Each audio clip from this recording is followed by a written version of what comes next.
Jadi aku nak jawab permasalahan yang ada cerita tadi tu kan.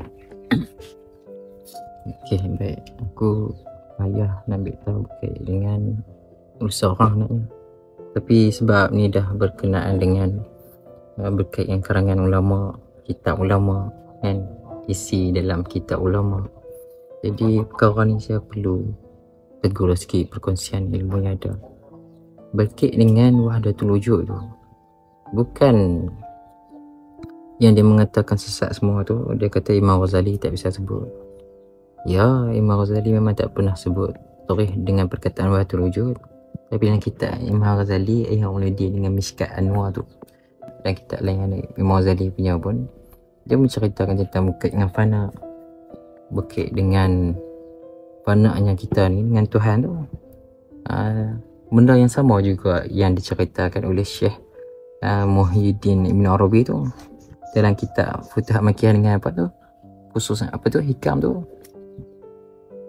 Jadi nak cerita sini, wahdatul wujud tu bukan benda kata sampai satu tahap tinggal sembahyang, tak pernah. Dalam Ibn Arabi sendiri pun sembahyang dia tak sembahyang. Nak cerita apa, kena kita, kalau kita nak bangkang karangan ulama, kita kena tahu dulu apa itu benda yang kita nak bangkang. Wahdatul wujud ni, kalau kita nak tahu, dia adalah satu benda. Nak cerita kita ni dah tahap diri kita tu, dah tahap seseorang tu, dia melihat sesuatu ni wahdatul wujud. Dia dah dapat keesaan pada pelihatan dia tu, pada adanya tu, pada satu benda yang dia tuju. Apa dia yang dia tuju? Hanya Tuhan sajalah. Dia nampak satu benda, hanya nampak Allah saja. Sebab apa? Makhluk-makhluk ni yang nak bergantung, semua pergantungan kepada Allah. Sebab dia belum nampak pokok. Mai daripada mana? Allah. Itu ya sebenarnya, apa-apa makhluk semua nak tuju kepada Allah.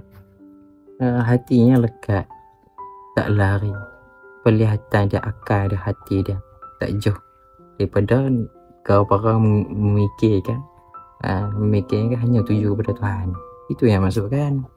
Bukan sampai wahdatul wujud tu. Nak semayang tu tak pernah lagi jumpa dalam kita mana lagi, tak tasawuf mana. Imam Ghazali sendiri pun, Syekh Muhyiddin sendiri, Ibn Arabi sendiri pun, kita buka lagi kitab Futuhat Makkiyah dia ke, Fusuh Hikam ke, tak pernah mengatakan sampai tahap kena tinggal mayat. Tak ada.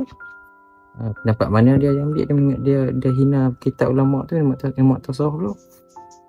Sedangkan wahdatul wujud ni Ibn Arabi sendiri dan ni letak. Dan nak kata Imam Ghazali tak bisa sebut, iya, Imam Ghazali tak sebut secara tarikh wahdatul wujud, tapi dia cerita perkara berkait dengan wahdatul wujud juga, berkait dengan fana, dengan hidup ni.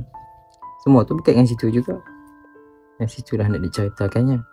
Jadi sebelum kita nak bangkang karangan ulama, kitab ulama, kita tahu dulu apa yang ulama nak sampai. Kalau kita jahil situ, kita bangkang ulama tu kan, kita kena tengok tahap kita dulu. Kita ni ilmu tak banyak mana, tiba-tiba kita nak bangkang mana-mana ulama tadi. Saya sekadar kongsian. Saya ni pun ilmu tak banyak mana, kongsi tu lah, mana boleh tolong. Cek dulu kita apa-apa tu. Okey, itulah. Assalamualaikum warahmatullahi wabarakatuh.